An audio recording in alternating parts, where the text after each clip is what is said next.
April, year 54 of the Jade Era, Poison Mist Abyss, located in Zufeng County, Longxi Prefecture, within the Shenwu Empire, thousands of li from the county seat. On a towering, sheer cliff, a woman in elegant white court attire stood. Her figure as ethereal as a descending immortal. Her hands were clasped behind her back, her expression calm and serene in this desolate place devoid of birds. Directly in front of the woman, a young man in a black, close-fitting outfit was suspended in mid-air above the cliff, his limbs hanging naturally. His face was delicate and his eyes were closed, giving him the appearance of an infant in peaceful slumber. His eyelids fluttered. The young man opened his eyes. Upon seeing his surroundings and understanding his situation, a sudden shock jolted him. He was being held aloft, suspended above a precipice 1,000 jang deep. The slightest release would send him plummeting to his death. Looking up in terror, his gaze meeting the impassive woman, his expression changed drastically. A fierce glint appeared in his eyes. "It's you. You truly intend to kill me?" The woman in white had been watching his expression, seeing his quick understanding. the serenity in her eyes vanished, replaced by a flash of murderous intent. "Not stupid, you'll give you that. But don't blame me. Blame your own uselessness. As Ye's master, I won't let her future be ruined by a good-for-nothing like you." The boy's fists clenched, his gaze icy, before softening into resignation. "I saw this coming," he murmured. "Yuir is a prodigy, and ordinary. Our being together was never going to be easy." The woman in white, hearing this, radiated even more killing intent. "Zhang Zhongjun," she hissed, "knowing this, why did you leave Yuir? Why did you let your influence over her grow?" "We love each other," he replied, his voice firm despite the youthful features on his face. "What wrong have I done? Should I abandon her because it's dangerous? I'd rather die than see her hurt." The woman in white exploded in fury. "But do you know that because of you, Yuir refused to return to the sect? She's waiting to fulfill her betrothal. To marry you when she turns 18. If she marries and consummates the marriage with you, she'll never break through the Q refinement realm. For 1,000 years, Yui's talent and disposition have been unparalleled within our sect," she continued. She's a strong contender to become the next sect master. She's already at Q refinement level 1. For her to not reach the celestial general level before the age of 20 would be a sin. As her master, I will eliminate any obstacle hindering her cultivation." The boy fell silent for a moment, then a cold smile played on his lips. "Eliminate? Is that the only solution? Besides, Yi and his betrothal was decided by both our families. Now the Su family wants to renege and kill me. What's the point of all this?" "You want to kill me and expect me to understand and not resent you?" The woman in white narrowed her eyes, turning her head dismissively. "What use is your resentment? I merely want you to know how unworthy you are of Yi. All these years, Yi has given you many of the pills I gave her. I turned a blind eye to it. Even your father, Earl Zhang, has provided you with numerous herbs. But tell me, after consuming all these invaluable treasures, you're only at body refinement level 3. You haven't even broken through to key refinement. How will you survive in this world? How will you protect Yuir? Do you expect her to protect you? This good for nothing, for the rest of your life?" The boy grinned, showing his teeth. True love needs no matching. Only those devoid of feeling, those who see only profit. Talk about worthiness! You're courting death! The woman's palm shot out, leaving 5 finger marks imprinted on the boy's neck. The boy's heart leaped. He hadn't died yet. A bitter smile twisted his lips. "I'm the fish, you're the cleaver.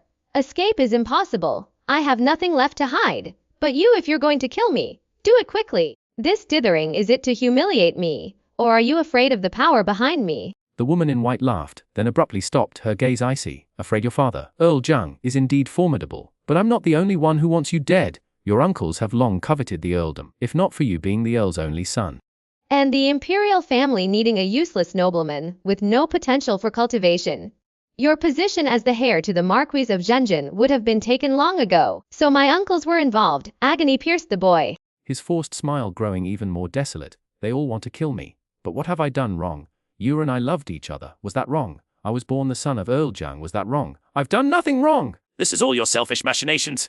replaced by raged. His eyes widened, fixed on the woman in white. "I told you, blame your own uselessness." The woman's hand moved, a phantom grasp. The boy's face flushed crimson, as if his breath were being choked from him. Sensing death's approach, his face already scarlet, contorted in rage, he hissed through gritted teeth, each word a searing brand. "I won't accept this. In my next life I will kill you. Then I'll wait for you in your next life." Her hand tightened without hesitation, her contempt for his vow palpable. With a sharp crack, the boy eyes closed, his head lolling to the side, breathed his last. A single, glistening tear rolled down his cheek, a testament to his final regret. Poor Yuir. Alone, heartbroken for life, the woman in white frowned slightly, then with a flick of her sleeve, sent the boy hurtling downwards, towards the heart of the poisonous fog abyss. What good is true feeling? The woman in white turned coldly.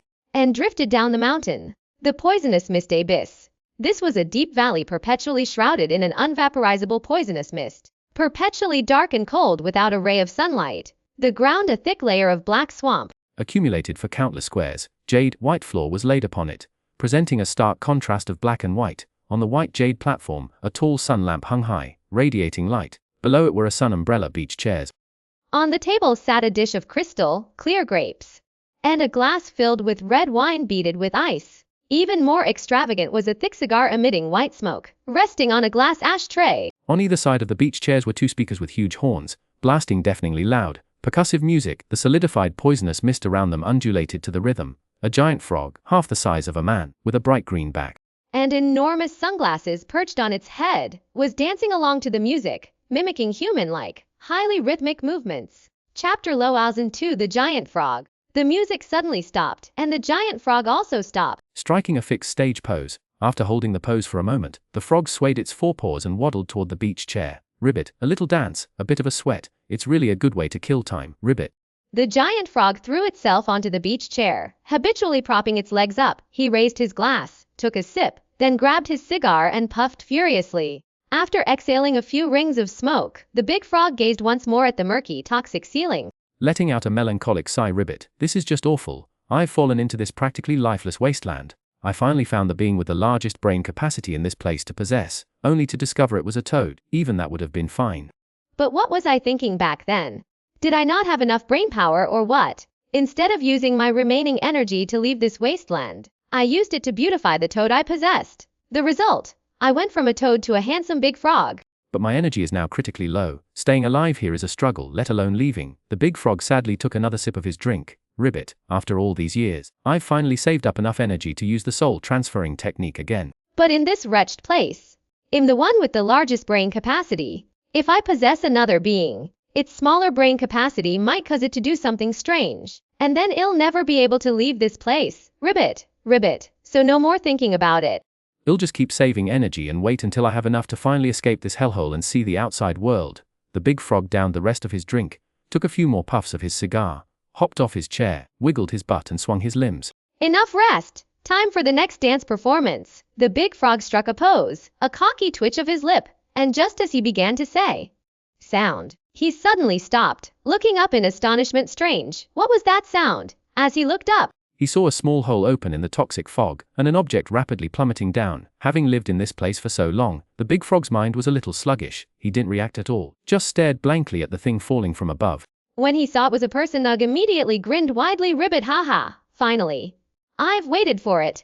Someone jumped off a cliff and committed suicide. Goodness, I've waited for this day for so long, Ribbit. Before he could finish his sentence, there was a snap, and the giant green frog was flattened by the falling body onto the jade platform. Strangely, the frog was squashed flat like a large pancake, yet the body that landed on it was completely unharmed. Even stranger as the frog was compressed. Its mouth spewed out a stream of objects that landed in the swamp beyond the jade slab. They looked vaguely like cigars, bottles, glasses, and fruit. The body, needless to say, was Zhang Zhongjun, the one the woman in white had tossed off the cliff after snapping his neck. The frog, Billio, instantly returned to its original form. Its sunglasses lay discarded to one side, and its large, froggy eyes, bright and alert, stared intently at Zhongjun. Circling him, it muttered, Ribbit, this is excellent, handsome, only 14 years old, a strong build. Aside from the broken neck, there's nothing wrong. The slight poison is negligible, and his heart still holds warmth, perfect for soul transfer. Ribbit, my luck has finally changed after all these years. The frog hopped excitedly, first twisting Zhang Zhongjun's neck back into place. Then, it eagerly pressed its forehead against his chest, urgently croaking, quickly. Quickly! We must perform the soul transfer technique while it's fresh. Right, which spell was it again? Ribbit, this frog brain has such limited capacity. I have to search my core memories. Ribbit found it. Let's begin, as the frog mumbled. An inexplicable sound emanated from its mouth. Countless golden eerie characters appeared in mid-air, swirling around the frog and the man. After a while, the characters split into two streams, each flowing into the forehead of the frog and Zhang Zhongjun. After a moment of silence, the frog opened its eyes and grinned and haha, I finally have a human body again. And such a young, handsome one. I don't even need to spend energy on plastic surgery. I can go straight to picking up girls as a fresh-faced young hunk, quaha! Awesome! Finally, I can go out and enjoy this wonderful world. the big frog croaked excitedly, hopping around Zhang Zhongjun in a dynamic and energetic dance. But as it was shaking its rear end right in front of Zhang Zhongjun, it suddenly stopped with a jolt. Its eyes wide and dazed, it looked at its paws and belly, then turned its head to look at Zhang Zhongjun, who was still lying on the white jade floor. Eyes closed and unresponsive. Then it knelt down on the floor, groaning sadly. Croak, I didn't manage to possess his body. That means I failed. Oh, I wasted so much energy again, and now I have to painfully save up more. The deeply disappointed frog stood up again on its hind legs, like a human. With a pay sound, it spat out a thick cigar, which automatically lit itself and was placed between its jaws. One paw was behind its back. It tilted its head up 30 degrees to gaze at the gloomy, poisonous fog-filled sky. With the other paw, it tapped the ash from its cigar, exhaling smoke as it sighed. What a lonely life! Zhang Zhongjun groaned, quickly getting up. He rubbed his neck and looked around curiously. The first thing he saw was a white jade floor. Beyond the floor was the dark green poisonous fog, and Zhang Zhongjun immediately realized he was in the poisonous fog abyss. But wasn't he supposed to have had his neck snapped by the woman in white? And after falling from such a height, not only was he revived, he didn't even have a scratch. How was this possible? His gaze naturally fell upon the large frog, which was holding a smoking tube in its mouth, its hands behind its back, looking quite human-like as it gazed at the sky. Well, it had to be a frog, right? Zhang Zhongjun rubbed his eyes, confirming that the creature with its back to him was indeed a giant frog. His eyes widened in surprise, and he exclaimed involuntarily, "It's a sacred beast!" Hearing the sound, the frog turned its head. At that sight, its eyes bulged. And chapter Da draws in 3, the sacred beast. Zhang Zhongjun showed no surprise, instead grinning and bowing respectfully. "Senior, was it you who saved me? I thank you for your life-saving grace. How are you alive?" "I didn't use any resurrection spell on you." The giant frog pointed at Zhang Zhongjun and roared. But before Zhang Zhongjun could react, the frog slapped its head and muttered to itself, Wait, what spell did I use earlier? Damn it! Having such a small brain capacity is troublesome. I just used it, and I've forgotten already. Wait, let me think carefully," the frog said, producing another cigar, which automatically lit itself. It then puffed on the cigar while pacing around Zhang Zhongjun, its claws dragging behind it. Zhang Zhongjun remained silent, sitting quietly, his gaze following the frog. His heart was filled with joy. Coming from a well-off family, Zhang Zhongjun was familiar with legends of sacred beasts, always believing them to be real. In his mind, this talking frog, behaving like a human, capable of producing strange and wonderful objects, was a sacred beast. If outsiders knew a sacred beast was hidden beneath this poisonous fog abyss, not only the government, but even ordinary people would attempt to enter and find it. Could he possibly become this sacred beast senior's disciple? Since this sacred beast was willing to save him, surely it would be willing to teach him cultivation techniques. Even if he couldn't become a disciple, just having the sacred beast's guidance would be immensely beneficial. He might even break through the bottleneck of body tempering realm. Stage 3. His death was precisely because people considered him a good-for-nothing. With the sacred beast's guidance, this useless piece of wood might have a chance of becoming a treasure. Zhang Zhongjun maintained a respectful expression, but his heart was filled with excitement, his fingers almost pinching his thighs until they were bruised. "No, I can't get excited. Father warned me never to get excited when doing anything. I must calm down." Zhang Zhongjun carefully controlled his breathing. Slowly calming himself, he resumed his standard kneeling posture, carefully watching the frog's movements while observing his surroundings. This observation further intensified his surprise. The platform, paved with jade, also held incredibly precious crystal goblets and chairs and benches made of a material that looked neither like jade nor wood. There were also 2 strange black boxes, and of course, that strange object emitting sunlight, blocking the poisonous mist. The glowing stick the sacred beast held in its mouth was peculiar. It even smoked after being lit. Zhang Zhongjun, despite his immense curiosity, didn't dwell on it. Instead, he respectfully waited for the giant frog to speak. This sacred beast was his savior, and he hoped to become its disciple.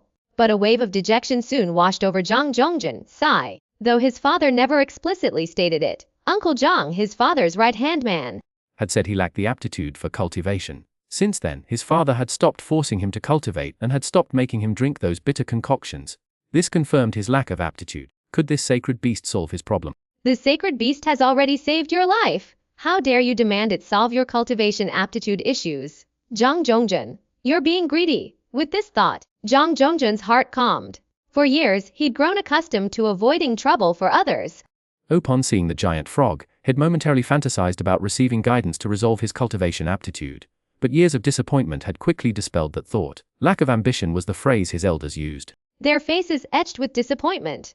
But what could he do? His aptitude was so poor. He didn't want to cause his loved ones worry. If lacking ambition meant less trouble for his father and Yuir, then so be it. Looking at the thick, black, poisonous fog 100 meters away, Zhang Zhongjun felt a fresh surge of sadness. This was a bottomless abyss. Even if he survived the fall, escaping would be incredibly difficult. If he couldn't get out soon, Yi would be heartbroken. The giant frog grumbled as it walked, but its body suddenly stopped. The cigar fell to the ground again. Zhang Zhongjun, after all, was a sheltered 14-year-old. Though he had his own thoughts, he also possessed a childlike nature. Seeing the smoking stick roll before him, he felt a surge of curiosity but dared not touch it. He watched the giant frog stealing glances at the cigar. Quack, damn it! What I just performed wasn't a body snatching technique. Sharing technique. In other words, my old life is now linked to this good for nothing. This mortal's lifespan is too short. I'm totally screwed. No, I don't want to share my life with this good for nothing. He has to break through his mortal limitations and achieve immortality, otherwise I'm truly screwed. I can't say that out loud lest this good for nothing use it to threaten me. How do I goad him into diligently cultivating? This good for nothing is so old. Yet is only at the 3rd level of body refinement. What a garbage! The giant frog stared at Zhang Zhongjun, its mind racing with thoughts. But it remained silent. Zhang Zhongjun didn't say anything either. He just stared, studying the giant frog's appearance. Wow, this venerable sacred beast's skin is so beautiful. The white parts are as white as jade, the green parts as green as jade, smooth with a radiant luster, so beautiful. Zhang Zhongjun thought with admiration. The giant frog, a seasoned observer, immediately discerned the emotions in Zhang Zhongjun's eyes. There was no surprise, no fear, only curiosity. This surprised even the world-weary frog. The giant frog opened its mouth, and a luxurious black leather armchair appeared. It hopped onto it and produced a cigar, exhaling a puff of smoke before asking, eyes narrowed, boy, what's your name? How did you fall into this place? What year is it out there? Who rules the land? Zhongjun carefully examined the armchair. Respectfully replying, Venerable Sir, my name is Zhang Zhongjun. I am a member of the Zhang family of Zufeng County, Longxi Prefecture. Today is the 3rd day of the 4th month, in the 54th year of the Jade era, and Emperor Jade reigns. He explained everything except how he fell into the poisonous fog abyss. Emperor, could it be that there are no cultivators in this world? Even the big frog felt a flicker of doubt, however, said nonchalantly, Kid, do you want to cultivate? I can make you the most awesome person in this world. Oh, Chapter Rousand Force, the body of 10,000 leaks. Kid, do you want to cultivate? I can make you the most awesome person in this world. Oh, the big frog said indifferently. Zhang Zhongjun's eyes instantly ignited with fervent light at these words. Wasn't this exactly what he had longed for before? But remembering his physical condition, he fell into gloom again, saying dejectedly, Senior, I don't know what's wrong with my body. But it's completely unsuitable for cultivation. I've taken countless incredibly precious pills, but I can't retain any vital energy. I started cultivating at the age of 3, but now that I'm 14, I'm still only at the triple refining body stage. Teach, what kind of precious pills could this small place have? The big frog snorted disdainfully, leaping off the chair, cigar in its mouth, waddling over. Let me check. No trashy aptitude can stump me.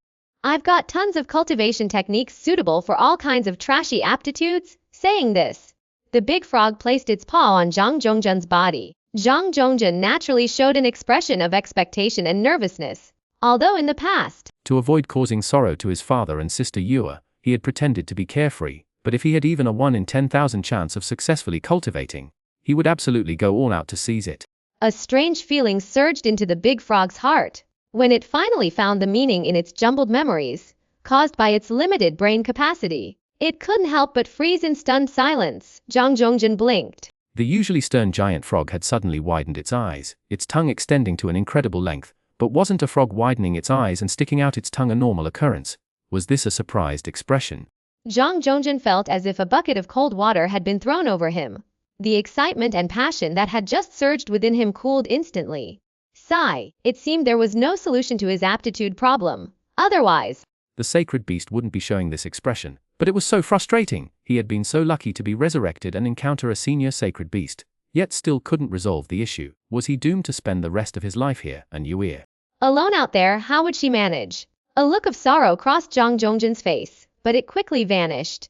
He simply waited quietly for the giant frog to recover. However, since the giant frog remained motionless, after waiting for a while, his childish nature resurfaced. He couldn't resist carefully poking the long tongue. Seeing the giant frog still unresponsive, Zhang Zhongjun couldn't help but lean down to examine the long tongue. What the hell? This isn't how it's supposed to work.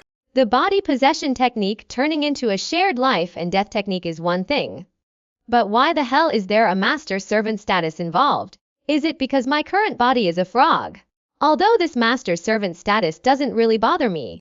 This goddamn setting where the master levels up and I, the servant, have to offer a treasure. What the hell is this? Oh heavens! Oh earth! My treasures are countless years of carefully selected valuables. Why do I have to give them to this idiot?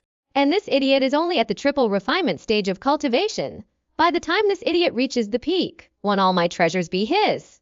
Croak, croak. I can't bear to part with my treasures, but looking at this idiot's stupid face at his triple refinement strength. He could die at any moment, and I, sharing life and death with him, will have to sacrifice my life essence to keep him alive! I could originally live for 10,000 years.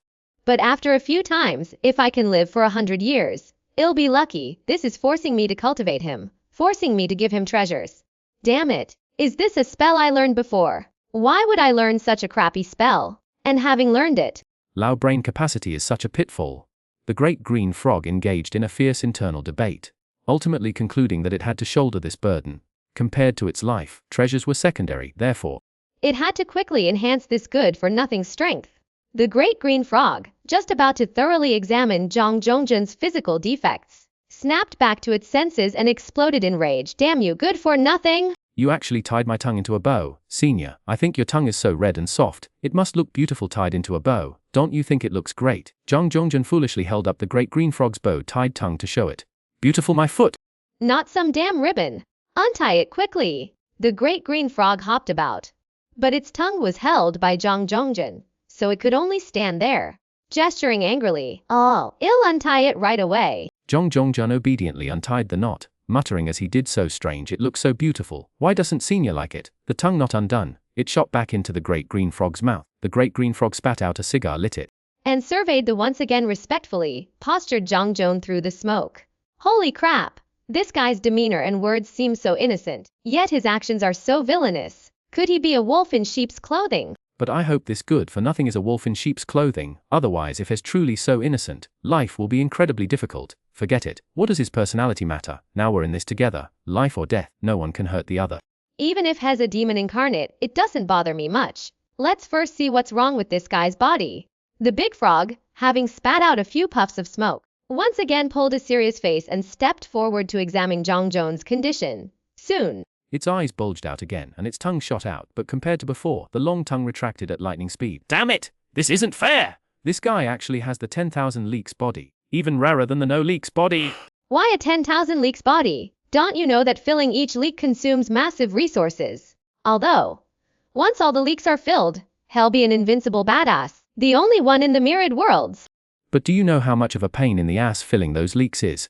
It's not like people with this 10,000 leaks body haven't appeared before, but they either ended up as ingredients for alchemy before they even started cultivation, or they became super robbers, looting resources to fill their leaks, only to get killed. And the only super badass who completely filled the leaks long ago disappeared without a trace, making this thing a legend. But why does my brain contain all the information on filling the leaks of a 10,000 leaks body, and I even know how ridiculously powerful this body becomes once it reaches a certain level? Is this tempting me to help this loser fill the leaks? Chapter 1005, Accepting a Disciple in the Master's Place. Damn it! Why can't I find any other memories? But the knowledge about the 10,000 leaks body keeps flooding in. I'm so conflicted, the prospects are tempting. Especially since this 10,000 leaks body is linked to me. Life and death. When he gets powerful, he'll be super powerful too. But when I think about the resources he'll need to spend, I'm reluctant. The big frog is extremely confident. That life and death together isn't simply sharing life and death, it's an even distribution of power. Right now, the big frog can only reluctantly transfer power when Zhang Zhongjun is in danger. But once Zhang Zhongjun fills the leaks, the power flow will be reversed, flowing to the big frog. This was irreversible, it was unavoidable. Even if one party achieved the power of a cosmic will, in that case, you'd either have to elevate the other party to maintain your dignity, or you'd both be brought down to an equal level. This contract spell was incredibly powerful. Like making a grand vow with the cosmic will, the great frog had racked its brains. Unable to understand how it learned such a terrifyingly high-level spell, it simply manifested naturally. With this guarantee, the investment wouldn't be a loss. But this kind of investment, requiring a long-term commitment with zero income during that period, would definitely terrify any investor. Ultimately, the great frog made its decision. Besides the strange contract, what pushed it was its boredom with this ghastly place. It couldn't get out, and those hidden resources were useless. It was better to invest in Zhang Zhongjun, at least he could get it out, right? Besides, this investment wasn't without returns, it was just a bit too long-term and a bit too large an investment. Having thought it through, the great frog spat. And a black mat appeared, sitting awkwardly on it, its paws on its thighs. It said with a grim face, "Boy, become my apprentice." Its inner thoughts raged, "Damn it, I inexplicably became your servant, bound by contract. Dare to take advantage of me. And I'll take you as my disciple and torment you properly." Zhang Zhongjun was initially stunned, then overjoyed. He had already abandoned his earlier fantasy of apprenticing under a sacred beast, yet such an opportunity had fallen into his lap, without a word. He joyfully knelt and kowtowed, saying, "Disciple greets master." However, unexpectedly, as soon as his head hit the ground, the great frog exploded skyward like a cannon shot from its butt. Zhang Zhongjun looked up at the great frog, dumbfounded. He couldn't understand what happened. Wasn't this an apprenticeship ceremony? Why did the sacred beast suddenly jump into the sky? The giant frog was blasted into the poisonous fog cloud in the sky. When it fell, its body was pitch. But it roared with undiminished vigor. "Damn it! I forgot the master-slave contract in the life and death contract. I can't take him as an apprentice. Shit! You keep kowtowing. I'll accept you as an apprentice on behalf of my master." With a plop, The giant frog landed in the swamp, but quickly surfaced and hopped back onto the white jade floor. With a shake, the black color vanished, and its green and white skin returned. Whether it was the giant frog or the giant frog's master, becoming their apprentice was something Zhang Zhongjun desired intensely, so he continued kowtowing without hesitation.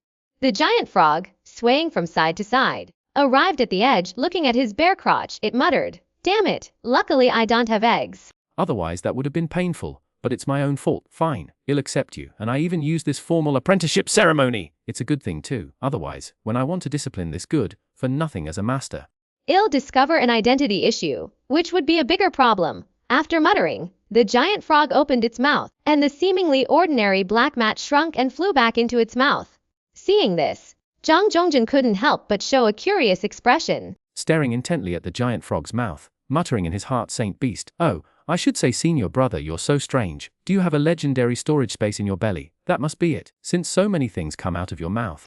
It's weird to have a storage space in your belly, but you are a saint beast, so it's normal, right? The giant frog ignored Zhang Zhongjun's strange gaze and waved its hand. "Get up, you are my junior brother from now on. You don't need to know anything else now." Just know that our sect is called Linting Sect. There is no mountain gate, no other disciples, only the two of us. Since I'm accepting you as a disciple on behalf of the master, I will naturally teach you the cultivation techniques and help you grow quickly. There are not many rules in our sect, just one: you cannot betray your master, exterminate your ancestors, or harm your fellow disciples. Other than that, you can do whatever you want. Murder, arson, rape, and looting are all perfectly fine. Scratching its back and swaying back and forth as it paced. "Yes!" Zhang Zhongjun nodded obediently, silently memorizing the name of his sect, Linting Sect. In your current state, It's utterly impossible to reach the first stage of Q cultivation through sheer hard work. So just keep popping those yuanju. Some sects strictly forbid their disciples from using yuanju to break through, insisting on rigorous training. they claim it builds resilience, but it's just a way to screw over the poor. Anyone with a bit of capital wouldn't bother with that arduous training. There's the risk of overdose with other elixirs, but not with yuanju. Only a fool would forego an easy path without repercussions and instead choose the grueling climb up a rocky mountain. Though our sect only has two of us, and you're broke. Your senior brother here isn't. I'm loaded. I can't guarantee you'll have enough later. But while you're low, yuanju will be provided in abundance. Here, take 10 to start. De Qinghua casually tossed something over his shoulder, and dozens of thumb-sized, milky, white beads landed before Zhang Zhongjun. Zhang Zhongjun hurriedly caught them, instinctively holding them together tightly for fear of dropping them. To his surprise, the dozens of beads effortlessly coalesced into one larger bead. Examining the large bead, he tried to separate it with his hands. Easily, it split into two smaller beads half the size, he continued, and just as easily, it split again into dozens of thumb-sized beads. However, he could divide those thumb-sized yuanju no matter what he tried. They felt harder than stone. This episode is complete. Welcome to subscribe, turn on the small bell. Forward, please leave your comments. I will continue to update the content behind.